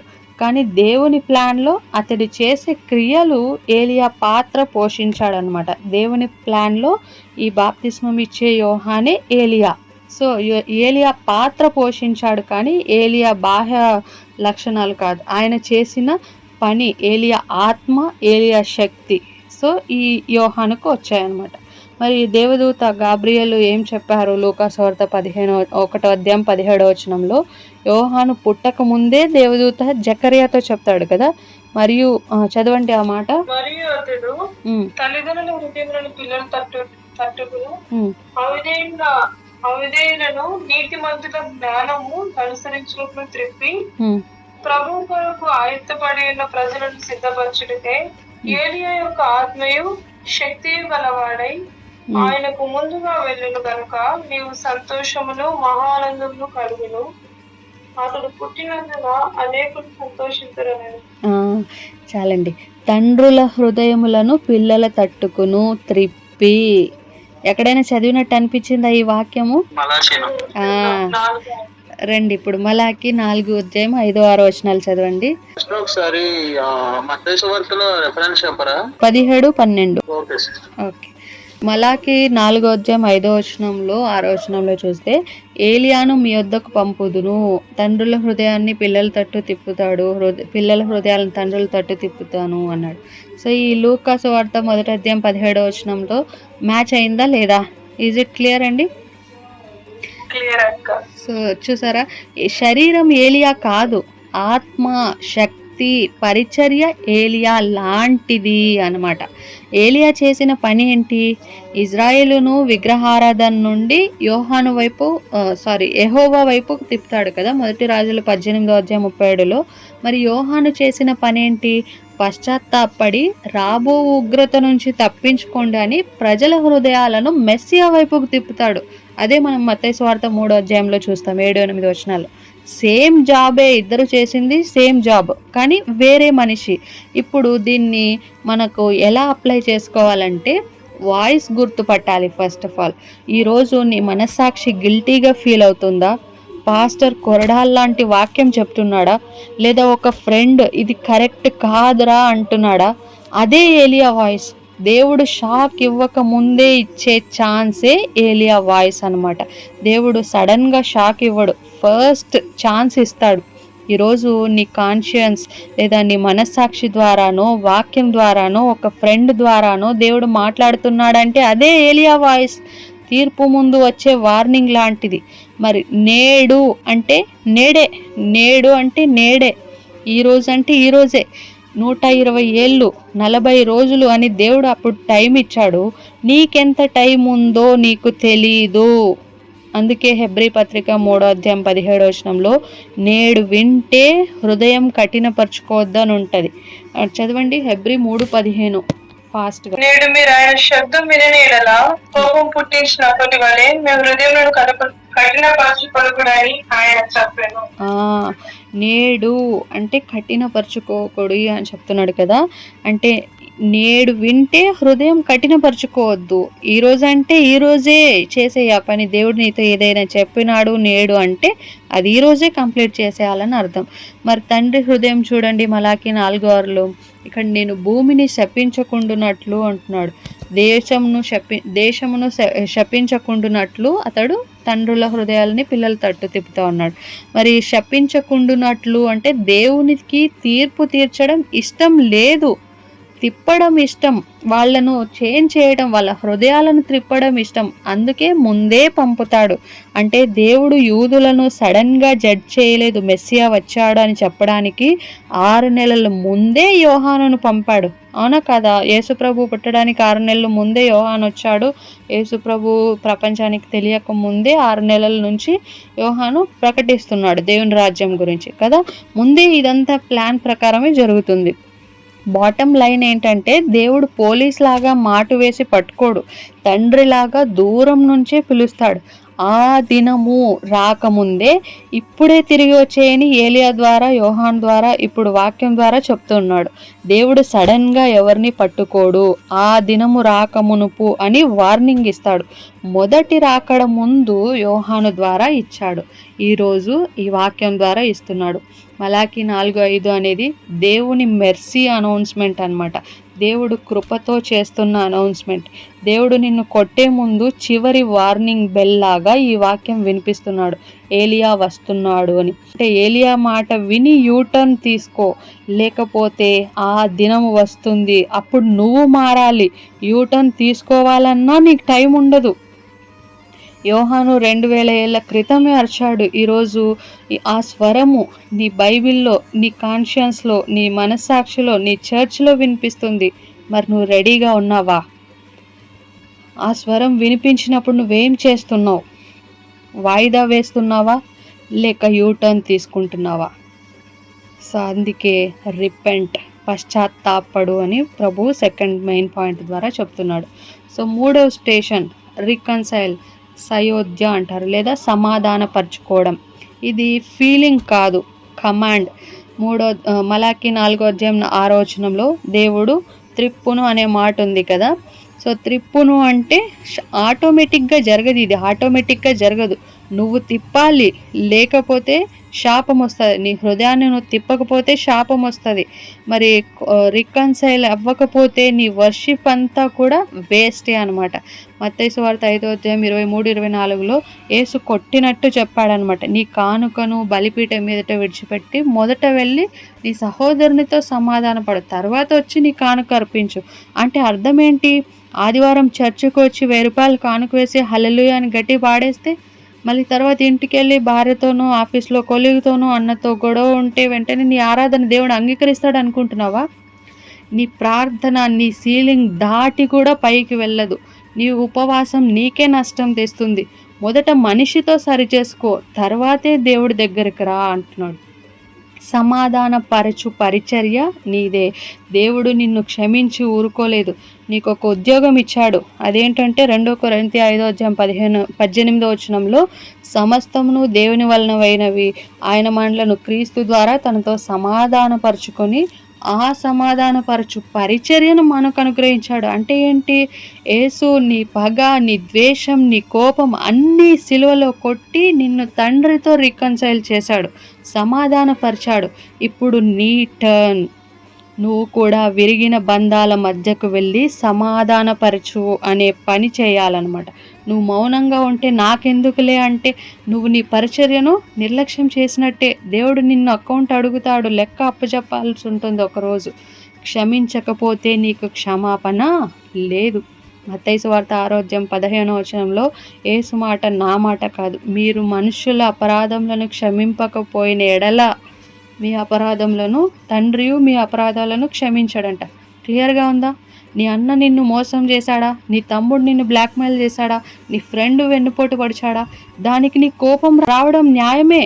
కానీ నువ్వు క్షమించకపోతే పరలోకంలో నీ ప్రేయర్ లిస్ట్లో ఉన్న పాపాలన్నీ కూడా అలాగే ఉంటాయన్నమాట. ఒకడిని నరకానికి పంపించేంత కోపం నీ హృదయంలో పెట్టుకొని నువ్వు పరలోకానికి వెళ్తానంటే ఆటలు అనుకుంటున్నారా? కుదరదు. క్షమాపణ అంటేనే నీవు పెట్టుకున్న కండిషన్. మరి మత్తయి సువార్త 18 ప్రోటోకాల్ ఫాలో అవ్వాలి మనం. గొడవ వచ్చినప్పుడు దేవుడు 3 స్టెప్స్ ఇచ్చాడు. మత్తయి సువార్త 18:15 ఇది ఫాలో అవుతున్నామా? స్టెప్ 1 ఏంటంటే నువ్వు వెళ్ళు, అతనే రావాలి అనే ఈగో కాదు, నువ్వే వెళ్ళు. నీ ఒంటరిగా ఉంటే అతని తప్పు చూపించు. ఇండైరెక్ట్గా హింట్స్ ఇవ్వడం కాదు, డైరెక్ట్గా మాట్లాడు. స్టెప్ 2 వినకపోతే సాక్షులతో వెళ్ళు, మధ్యవర్తిని పెట్టు, పాస్టర్ను కానీ పెద్ద మనిషిని కానీ తీసుకెళ్ళు.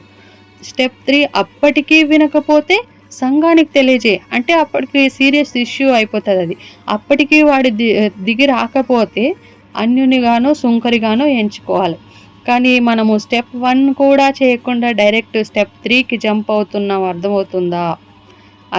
అది పాపం అన్నమాట. అందుకే దేవుడు పిలుపునిస్తున్నాడు, ఇప్పుడు మీకు అప్పు తీర్చే టైం అని. రోమపత్రిక 13:8 ఒకరినొకరు ప్రేమించుట అనే విషయము తప్ప మరేమీ కూడా ఎవరికి అచ్చి ఉండవద్దంట. నీ లైఫ్లో లవ్ డెబ్ట్ ఉందా? ఒకవేళ ఉంటే అది ఎవరికో సారీ చెప్పాలి, ఎవరినో క్షమించాలి, ఎవరితోనో మాట్లాడాలి. అది తప్పు. అప్పు తీర్చకుండా చనిపోతే దేవుడు నిన్ను డిఫాల్టర్ లిస్ట్లో పెడతాడు. సో అందుకే ఇప్పుడే చేసే 3 పేర్లు రాయండి. నేను సారీ చెప్పాల్సిన వ్యక్తి పేరు రాస్తున్నాను అని చెప్పి, నేను క్షమించాల్సిన వ్యక్తి పేరు రాస్తున్నాను అని, నేను కలపాల్సిన 2 వ్యక్తుల్ని గొడవ పెట్టి విడగొట్టాను, వాళ్ళని మళ్ళీ కలపాల్సిన బాధ్యత నాది అనే వ్యక్తుల పేర్లు రాయండి. సో ఇప్పుడే చేసుకోండి. మన టైం ఫిక్స్ చేసుకోండి. ఈరోజు సాయంత్రం లోపు, ఈరోజు రాత్రి లోపు అనేది చూసుకోండి. రేపు అనే మాట డిక్షనరీలో నుంచి తీసేయాలన్నమాట. ఈగో, మనకున్న ఈగోని చంపేసేయాల. నేనే తగ్గాలా అనే డౌట్ వస్తే సిలువ మీద యేసుని చూడండి. అంత పరలోక వైభవాన్ని వదులుకొని వచ్చాడు. ఆయనే దేవాది దేవుడైన ఆయనే తగ్గాడు. ఆఫ్టర్ ఆల్ నువ్వెంత నేనెంత అనిపిస్తుంది అప్పుడు. మలాకి 4:1 కొలిమి మండుతుంది. ఆ మంటలో కాలిపోవాలంటే క్షమించకుండా, సమాధాన పడకుండా ఉండాలి. స్వస్థత రావాలంటే ఈరోజే దిగి రావాలి. సో ముగింపుగా ఆ దినము భయంకరమైన దినము దగ్గరలో ఉంది. ఇక టైం లేదు మనకు. 3 టికెట్స్, 1 ట్రైను, 2 డెస్టినేషన్స్. ఆ 2 డెస్టినేషన్స్ ఏవంటే మలాకి 4:1-2 ప్రకారం క్లియర్గా 2. ఒకటి డైరెక్ట్ కొలిమి లేదా డైరెక్ట్ నీతి సూర్యుడు మనకు ఉదయిస్తాడు. డైరెక్ట్ కొలిమి అంటే శాపము, నాశనము, ఉగ్రత. సో ఈ డెస్టినేషన్ ఎవరికి అంటే గర్విష్ఠులు, దుర్మార్గులకి. నాకెవడు చెప్తాడు అని దేవుని మాట విననోళ్ళు ఉంటారు కదా, గర్విష్ఠులు. వారి కొరకు ఈ డెస్టినేషన్ కొలిమి అనే డెస్టినేషన్. ఇంకా దుర్మార్గులు పాపంలో కావాలనే బ్రతికే వాళ్ళు ఉంటారు. ఈ రిమెంబర్, రిపెంట్, రికన్సైల్ 3 టికెట్స్ తీసుకొని వాళ్ళు అక్కడ ఏమవుతుంది, కొలిమి వలె మండును అంటే 2000 డిగ్రీ వేడి ఉంటుంది. 2000 డిగ్రీస్ వేడి ఉంటుంది. స్కిన్ కాదు, ఎముకలు కూడా కాలిపోతాయి. అరవడానికి నోరు కూడా ఉండదు. వేరు చెట్టు లేకుండా కాల్చివేయును. నీ పేరు, నీ పరువు, నీ ఆస్తి, నీ ఫ్యామిలీ భూమి మీద గుర్తు కూడా లేకుండా నాశనం చేస్తాడు దేవుడు ఆ కొలిమిలోకి వెళ్తే. అదే డెస్టినేషన్. శాపం, కుటుంబం విరిగిపోయింది, దేవుడు శపిస్తాడు. సింపుల్గా చెప్పాలంటే దేవుని వార్నింగ్ని లైట్గా తీసుకుని పాపంలో చచ్చిపోతే అదే నరకం, అదే కొలిమి. సెకండ్ డెస్టినేషను నీతి సూర్యుడు అంటే దీవెన, స్వస్థత, విడుదల. నీతి సూర్యుడు ఉదయిస్తాడు, ఆయన రెక్కల క్రింద ఆరోగ్యం ఉంది అని చదివినాం కదా లాస్ట్ క్లాస్లో 4వ అధ్యాయం 2వ వచనంలో మలాకీలో. సో ఎవరికి ఇది, ఈ డెస్టినేషన్ ఎవరికి అంటే నా నామమునకు భయపడే వారికి, దేవుని మాటకు వణికే వాళ్ళు. 3 టికెట్స్, ఈ రిమెంబర్, రికన్సైల్, రిపెంట్ అనే 3 టికెట్స్ తీసుకున్న వాళ్ళు, దాని ప్రకారం చేసిన వాళ్ళకి ఈ డెస్టినేషన్ ఉంటుంది అనమాట. సో అక్కడ ఏమవుతుంది, నీతి సూర్యుడు ఉదయించును అంటే ఏసే ఆ నీతి సూర్యుడు, ఏసే ఆ సూర్యుడు. చీకటి వెళ్ళిపోతుంది, ఆయన వెలుగు నీ మీద ప్రకాశిస్తుంది. రెక్కల క్రింద స్వస్థత అంటే పాపం క్షమాపణ, రోగం బాగుపడడం, భయం పోవడం, మనశ్శాంతి, టోటల్ హీలింగ్ అనమాట. కుమ్మరి దూడల్లాగా గంతులు వేస్తారు. బానిసత్వం నుంచి విడుదల. చాలా కాలం బంధకాల్లో ఉన్న దూడ షెడ్ నుంచి బయటకు వస్తే ఎలా గంతులేస్తుందో అలాంటి ఆనందం, అలాంటి దీవెన. దేవుని మాట విని పాపం విడిచి బంధాలు సరిచేసుకుంటే అదే పరలోకం, అదే నీతి సూర్యుడు. సో గుర్తుంచుకోండి, మధ్యలో స్టేషన్ ఎక్కడా లేదు మనకిప్పుడు. నువ్వు కొంచెం పాపం, కొంచెం ప్రార్థన, కొంచెం పాపం, కొంచెం ప్రార్థన అంటూ మధ్యలో ఆగిపోతే ట్రైన్ మిస్ అయిపోతావు. 3 టికెట్స్ లేవు అంటే నీకు డైరెక్ట్ డెస్టినేషన్ కొలిమే. 3 టికెట్స్ ఉన్నాయి నీ దగ్గర అంటే సూర్యుడు, నీతి సూర్యుడు డెస్టినేషనే. సో ఇప్పుడు చెప్పండి, మనం ఎక్కడికి వెళ్తాం, ఎక్కడ దిగుదాం, మన స్టాప్ ఎక్కడ? కొలిమిలో కాలిపోతావా లేక సూర్యుని కింద గంతులేస్తావా? రేపు చూద్దాం అంటే కొలిమి కన్ఫర్మే, ఈరోజే అంటే నీతి సూర్యుడు కన్ఫర్మ్. సో నీ చాయిస్ ఇప్పుడే. దేవుడు మలాకీ 4వ అధ్యాయం ద్వారా చివరి వార్నింగ్ ఇస్తున్నాడు. యెహోవా భయంకరమైన దినము రాక మునుపు నీకు ఈ 3 స్టేషన్స్ దాటాలి. రిమెంబర్, వాక్యం దగ్గరికి తిరుగు. హోరేబు కొండ మీద నేను ఆజ్ఞాపించిన ధర్మశాస్త్రాన్ని జ్ఞాపకం చేసుకో. బైబిల్ ముట్టుకోకుండా చర్చికి డుమ్మా కొట్టి నెట్ఫ్లిక్స్ చూస్తూ కూర్చుంటే నువ్వు మొదటి స్టేషన్ కూడా దాటలేదు. దేవుడు ఏం చెప్పాడో తెలియకుండా ఆయన రాకడికి ఎలా రెడీ అవుతావు? రిపెంట్, మోకాళ్ళ మీద పశ్చాత్తాపడు. దాచిపెట్టిన పాపం ఉందా నీ హృదయంలో, లేదా నీ ఫోన్లో చూసేవి, నీ మనసులో ఆలోచించేవి, ఎవరికీ తెలియదు అనుకున్నవి దేవునికి అన్నీ తెలుసు. కన్నీళ్ళు లేకుండా, హృదయపూర్వకంగా కన్నీళ్ళు కార్చకుండా సారీ దేవా అని ఒక్క మాటతో సరిపెట్టుకుంటే అది పశ్చాత్తాపం కాదు. కొలిమి మంట నీ కోసమే కాచి ఉంది కాబట్టి పశ్చాత్తాపడు. Repent, reconcile. ఫోన్ తండ్రితోనో, భార్యతోనో, అన్నతోనో, ఫ్రెండ్తోనో గొడవ పెట్టుకుని ఉంటే క్షమాపణ అడగకుండా, క్షమించకుండా పరలోకం టికెట్ అడుగుతున్నావా? ఎంత ధైర్యం అంటున్నాడు ప్రభు. మత్తయి సువార్త 6వ అధ్యాయం 15 ప్రకారం మీరు క్షమింపకపోతే తండ్రి కూడా మిమ్మల్ని క్షమింపడు. అంటే నీ ప్రేయర్స్, నీ ఆఫరింగ్స్, నీ సేవ, నీ మినిస్ట్రీ అంతా కూడా వేస్టే. సో ఫైనల్ రిజల్ట్ ఏంటంటే కొలిమి వర్సెస్ నీతి సూర్యుడు. మధ్యలో ఏం లేదు, 2 ఆప్షన్స్. టికెట్ లేని వాళ్ళు, టికెట్ ఉన్న వాళ్ళు. టికెట్ లేని వాళ్ళు కొలిమి వలె మండుతారు, స్కిన్ అంతా కాలిపోతుంది, అరవడానికి నోరు ఉండదు. మరి టికెట్ ఉన్న వాళ్ళకి నీతి సూర్యుడు ఉదయిస్తాడు, ఏసే నీ మీద వెలుగుగా ప్రకాశిస్తాడు. వేరు చెట్టు లేకుండా నాశనం అయిపోతుంది, నీ పేరు భూమి మీద లేకుండా పోతుంది. రెక్కల క్రింద స్వస్థత ఉంది నీతి సూర్యుడు టికెట్ డెస్టినేషన్లో. సో రోగము, పాపము, భయం అన్నిటికీ హీలింగ్ ఉంది అక్కడ, స్వస్థత ఉంది. సో శాపమ్మ, దీవెన. నువ్వు ఎటు పోతున్నావు? కాలిపోతావా లేదా గంతులేస్తావా? తేల్చుకో. సో లాస్ట్ అనౌన్స్మెంట్, ట్రైన్ కదులుతుంది. ఇర్మియా గ్రంథం 8వ అధ్యాయము 20వ వచనంలో కోతకాలం గతించి ఉన్నది, గ్రీష్మకాలం జరిగిపోయెను, మనము రక్షణ నొందకయే ఉన్నాము అని చెప్పుదురంట. మనము రక్షణ నొందకయే ఉన్నాం. కోతకాలం గడిచిపోయింది, వేసవకాలం అయిపోయింది, కానీ మనం ఇంకా రక్షింపబడలేదు. ఈ మాట నీ నోటి నుండి రాకూడదంటే ఈరోజే బైబిల్ ఓపెన్ చేయి. రిమెంబర్, జ్ఞాపకం చేసుకో. ఈ గంట మోకరించి ఏడు, రిపెంట్, పశ్చాత్తాపడు. ఈ నిమిషం ఫోన్ చేసి సారీ చెప్పు, రికన్సైల్, సమాధానపడు. రేపు అనే మాట సాతాను డిక్షనరీలోనిది అనమాట. సాతాను డిక్షనరీలోనిది, దేవుని డిక్షనరీలో నేడే అనుంది. సో హెబ్రీ పత్రిక 3వ అధ్యాయం 15 ప్రకారం మరి ఆ దినము రాకమునుపు అంటే ఇప్పుడే, ఈ సెకండే లేచి నిలబడు, టికెట్ తీసుకో, ట్రైన్ ఎక్కు, లేకపోతే కొలిమి రెడీగా ఉంది. నీ నిర్ణయం ఏంటి? కొలిమినా లేక సూర్యుడా? ఈరోజు రాత్రి యేసు వస్తే నువ్వు రెడీగా ఉన్నావా? ఇంకా 5 నిమిషాలు దేవా అని అడగడానికి టైం ఉంటుందా? నీ జీవితం ఇప్పుడు కట్ అయితే కొలిమినా సూర్యుడా? ధైర్యంగా ఆన్సర్ చెప్పగలవా? ఇర్మియా 8:20 నీ శవం మీద చదవాలా? కోతకాలం గడిచిపోయేను, మనం రక్షింపబడలేదు. ఈ మాట నీ ఇంట్లో వినిపించాలా? ఈ 3 టికెట్స్లో నీ దగ్గర ఎన్ని ఉన్నాయి? 0, 1, 2, 3. లేకపోతే ట్రైన్ ఎక్కలేవు. ఈనాడు నిజాయితీగా నీ మనస్సాక్షికి జవాబు చెప్పుకో. గుండెలో గుచ్చుకుంటే అదే పరిశుద్ధాత్మ దేవుడు ఒప్పింపజేస్తున్నాడని అర్థం. యోహాను 16:8. సో ఏడ్చేలాగా అనిపిస్తే మోకరించు, అదే రిపెంట్. ఎవరికో ఫోన్ చేయాలనిపిస్తే చేయి, అదే రికన్సైల్. కఠిన హృదయం కరిగిపోయే ప్రార్థన పరిశుద్ధాత్ముని ఒప్పింపు. సో ఈ ప్రార్థన గట్టిగా పలకండి. మోకాళ్ళ మీద పడు, కళ్ళు మూసుకో, గుండె మీద చేయి వేసుకో, ప్రార్థన చేద్దాం. ఈ ప్రార్థన మీరు కూడా పలకండి మనసులో. ప్రేమగల తండ్రి, పరలోకమందున్న మా దేవా, ఈ క్షణంలో నీ సన్నిధికి వచ్చాను. మాటలు లేవు, ఎందుకంటే నా పాపం నా కళ్ళ ముందు కనబడింది, నా కళ్ళ ముందు నిలబడింది. నేటి వాక్యం ద్వారా 3 విషయాలతో మాతో మాట్లాడవు. రిమెంబర్, రిపెంట్, రికన్సైల్ అని. మరి రిమెంబర్, అవును తండ్రి, నీవు చేసిన సహాయాలు నేను మర్చిపోయాను తండ్రి. నువ్వు నన్ను రోగం నుంచి లేపావు, అప్పుల నుంచి తప్పించావు, చావు నుంచి రక్షించావు.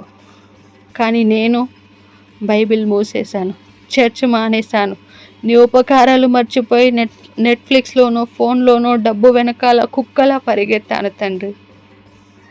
2 తిమోతి 3:2 ప్రకారం నేను కృతజ్ఞత లేని కుక్కను తండ్రి, కృతజ్ఞత లేని వారినయ్యాను. నన్ను క్షమించు. రిపెంట్. ఇదిగో దేవా, నా పాపంని బయట పెడుతున్నాను తండ్రి. చీకట్లో నేను చూసినవి నువ్వు చూసావు, మనసులో ఆలోచించిన మురికి నువ్వు విన్నావు. నోటితో అబద్ధాలు, తిట్లు, వ్యభిచారము, ద్వేషము, అసూయ ఎవ్వరికీ తెలియదు అనుకున్నాను. కానీ నీ కళ్ళు అగ్ని జ్వాలల్లా ఉన్నాయి, ప్రకటన 1:14 చెప్పినట్టు. నా పాపముల చేత నేను దిగంబరినిగా నిలబడ్డాను తండ్రి. నా అతిక్రమములు నాకు తెలిసే ఉన్నవి, నా పాపం ఎల్లప్పుడూ నా ఎదుటనున్నది. దేవా, కడిగే హిస్సోపుతో నన్ను శుద్ధి చేయి, మంచు కంటే తెల్లగా చేయి ప్రభువా. రికన్సైల్ అనే మాటతో నా ఈగోని చంపేస్తున్నాను తండ్రి. ఒకవేళ నా తండ్రితో 2 ఏళ్ళుగా మాట్లాడలేదని, నా భార్యను ఏడిపించానని, నా అన్న ఆస్తిని లాక్కున్నానని, నా ఫ్రెండ్ని బ్లాక్ చేశానని ఎవరైనా ఉంటే ఈగోను చంపేస్తున్నానని, భర్తతో ఎప్పుడూ గొడవ పడతానంటే ఈగోని చంపేసుకోండి. మరి మత్తయి 6:15 ప్రకారం నేను వారిని క్షమించకపోతే నువ్వు కూడా నన్ను క్షమించవు కదా తండ్రి. అయ్యో, నా ప్రార్థన సీలింగ్ కూడా దాటటం లేదు దేవా. తండ్రి, ఈరోజే ఫోన్ చేస్తాను, కాళ్ళ మీద పడతాను, సారీ చెప్తాను, సమాధాన పడతాను. నన్ను క్షమించు. వాళ్ళని క్షమించే నా హృదయం నాకు ఇవ్వయ్యా. నాకు కొలిమి వద్దు తండ్రి, కొలిమి వలె మండే దినం వస్తూ ఉంది. నేను ఆ మంటలో కాలిపోతే నా పిల్లలు ఏమైపోతారు, నా భార్య ఏమైపోతుంది, నా కుటుంబం ఏమైపోతుంది? వేరు చెట్టు లేకుండా నాశనం అవ్వడం నాకు వద్దు తండ్రి. నా పేరు భూమి మీద లేకుండా పోకూడదు తండ్రి. నన్ను కొలిమిలో నుంచి లాగి నీతి సూర్యుని రెక్కల క్రింద దాచుకో. చివరి ఛాన్స్ ఇవ్వు తండ్రి. నోవహుకి 120 ఏళ్ళు ఇచ్చావు కదా, నినివేకి 40 రోజులు ఇచ్చావు కదా. నాకు ఈ ఒక్క రాత్రి ఛాన్స్ ఇవ్వు తండ్రి. నేడు అంటే నేడే, రేపు నాకు ఉండకపోవచ్చు. ఓ వెర్రివాడా, ఈ రాత్రి నీ ప్రాణం అడుగుచున్నానంటున్నావే. నా ఆశ ఇదే తండ్రి, ఈ రాత్రి నేను చనిపోతే నేను నీతో ఉండాలి తండ్రి, నరకంలో కాదు. నీ రక్తం లేకపోతే నేను బూడిద, నీ కృప లేకపోతే నేను శవం. నన్ను విరిగిన మనసుతో అంగీకరించు దేవా. విరిగి నలిగిన హృదయాన్ని దేవా నీవు అలక్ష్యం చేసేవాడు కాదు. ఇదిగో నా హృదయం తండ్రి రాయిలా ఉంది, కరిగించు. కఠినంగా ఉంది, పగలగొట్టు. నీ ఆత్మతో నన్ను నింపు. ఈ 3 టికెట్స్ నా చేతిలో పెట్టు ప్రభువా. Remember, repent, reconcile.